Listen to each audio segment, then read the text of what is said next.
Si tu stalkes encore ton ex, je vais t'expliquer pourquoi tu fais ça et comment y remédier. Et je vais t'expliquer ça en basant sur ce que j'ai appris en licence de psychologie et en thérapie. Quand tu te sépares de quelqu'un, il y a souvent un manque qui s'installe, le manque de la personne et de la relation. Et très souvent, dans les relations de dépendance affective, c'est plus la relation qui te manque que la personne en elle-même. Ce manque-là et ces comportements-là de stalker ton ex, d'aller regarder ses stories, ce qu'il fait, avec qui il est, c'est des comportements qui surviennent souvent quand tu te sens mal avec toi-même ou que tu te sens vraiment seul et que tu ressens un vide. Pour combler ce vide, ton cerveau il va faire quelque chose qui consiste à embellir la personne et la relation avec qui tu étais. Et pour que le lien ne se défasse pas, tu vas avoir des comportements qui sont par exemple justement de regarder ses stories, de le stalker, etc. Et plus tu fais ça, plus t'as mal, parce que plus tu fais ça, plus ça creuse dans le vide que tu ressens déjà. Et ça c'est aussi très représentatif de la blessure de l'abandon et du rejet.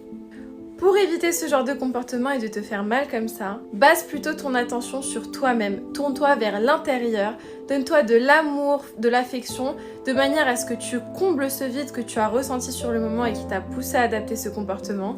Et surtout, à chaque fois que tu sens le besoin de le faire, occupe-toi, que ce soit les mains ou l'esprit, fais quelque chose, lâche ton tel et va faire autre chose. Parce que des fois, c'est le fait de stalker qui va créer le manque, plus que le manque va créer le fait de stalker. Tu vas y arriver.